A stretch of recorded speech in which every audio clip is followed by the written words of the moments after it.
चलिए आज एक डिटेल्ड रीडिंग करते हैं और आज की रीडिंग का टॉपिक जो है वो होगा what is stopping you from chasing your dreams. आपको अपने सपने साकार करने से कौन सी चीज या कौन सा फैक्टर जो है वो रोक रहा है। तो ये 3 कार्ड रीडिंग होगी। मैं 3 कार्ड्स पुल करूंगी और बॉटम ऑफ द डेक भी देखेंगे। तो चलिए शुरू करते हैं विदाउट वेस्टिंग मच टाइम। तो देखते हैं कि पहला कार्ड कौन सा है। वाओ, पहला कार्ड जो है वो है 9 ऑफ कप्स और ये बहुत ही ज्यादा पॉजिटिव कार्ड आया है। इस कार्ड का मतलब जो है टैरो में इस कार्ड को द फेम कार्ड भी कहा जाता है, मतलब ऐसा कार्ड जो फेम दर्शाता है। तो मे बी ये वीडियो देखने वाला जो भी कोई इंसान होगा वो अपने लाइफ में किसी ऐसे करियर में है, या तो आर्टिस्ट है या तो एंटरप्रेन्योर है, ऐसे किसी फील्ड में है जहाँ पे फेम, पब्लिसिटी, पॉपुलैरिटी का एक बहुत ही इम्पॉर्टेंट रोल है और शायद आप उस फेम और पॉपुलैरिटी को चेज कर रहे हैं। And what is stopping you from being there और बीइंग पॉपुलर, बीइंग फेमस।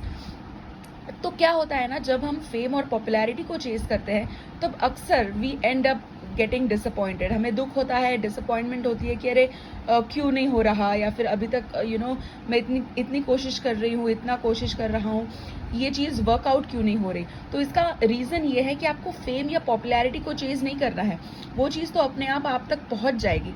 आपको क्या चेज करना है, आपको ये जो सारे लोग हैं, ये जो कप्स है, ये रिप्रेजेंट करते हैं लोगों को, उनकी भावनाओं को, उनके इमोशंस को।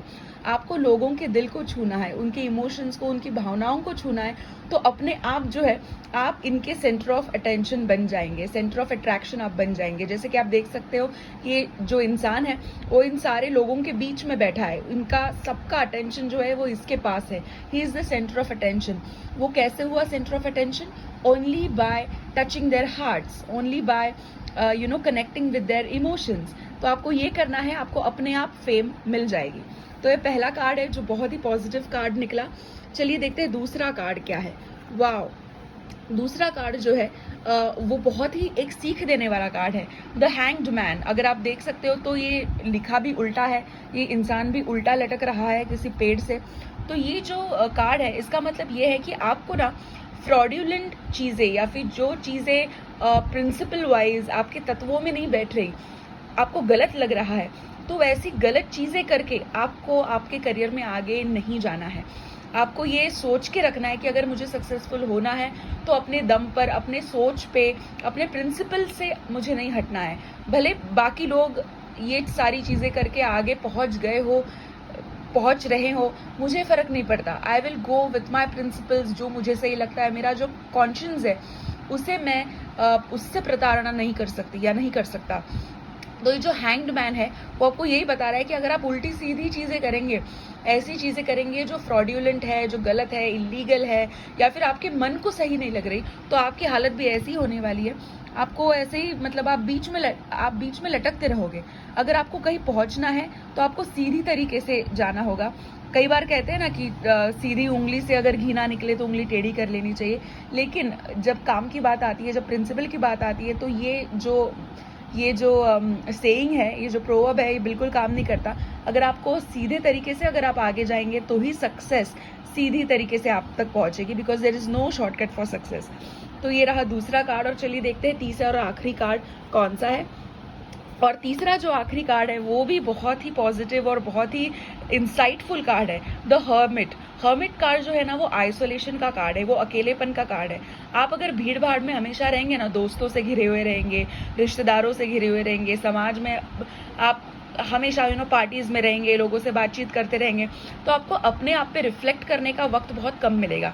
आप अपने लाइफ में क्या कर रहे हो, आप सही जा रहे हो, नहीं जा रहे हो, ये सोचने के लिए ना आपको थोड़ा अकेलेपन की ज़रूरत है। आपको खुद को रिफ्लेक्ट करना है। ये इंसान जो है इसका सर नीचे है, वो अपने अंदर झांक रहा है और उसके हाथ में एक छोटा सा लैंटर्न है जिससे लाइट आ रही है। तो ये अंधेरे में है but he is chasing the light. आप अगर अपने आप भीतर देखोगे तो आपको रोशनी ज़रूर नजर आएगी। तो ये थी आज की 3 कार्ड रीडिंग। छोटी सी रीडिंग थी लेकिन काफ़ी टू द पॉइंट और इंसाइटफुल रीडिंग थी। कार्ड्स हमेशा टू द पॉइंट मैसेज ही देते हैं। चलिए देखते हैं बॉटम ऑफ द डेक क्या है। बॉटम ऑफ द डेक जो है वो आपकी निजी भावनाएं, आपकी पर्सनल फीलिंग्स को दर्शाता है। तो शायद ये वीडियो देखने वाला जो कोई इंसान है उसको फॉरेन ट्रैवल करने की ज़रूर इच्छा है, उसको पार्टनरशिप करनी है बिजनेस में, उसको बहुत दूर की सोच रहा है या सोच रही है। तो ये सारी चीज़ें आपके लिए मुमकिन है। फॉरेन ट्रैवल मुमकिन है, पार्टनरशिप मुमकिन है, एंटरप्रेन्योरशिप मुमकिन है, दूर का आप जो प्लानिंग कर रहे हो वो भी सही है। लेकिन ये तीनों चीज़ों का आपको ध्यान रखना है। आपको फेम को चूज़ नहीं करना है, आपको लोगों की भावनाओं को जीतना है, लोगों के दिलों को जीतना है। फेम अपने आप आ जाएगी। कोई इल्लीगल उल्टे सीधे काम नहीं करने हैं, बिल्कुल सीधा रास्ता पकड़ना है सक्सेस का, और अपने अंदर झांकना है, रेट्रोस्पेक्शन करना है, खुद को पूछना है, खुद को सवाल करना है। और ऐसा अगर आप करेंगे तो लाइट विल बी योर्स। आपको सक्सेस, नॉलेज, फेम, पैसा, मनी, सारी चीज़ें आपको मिलेंगी। जो भी आपके ड्रीम्स है वो फुलफिल ज़रूर होंगे। तो ये थी आज की reading. May all the beings in all the worlds be happy and free.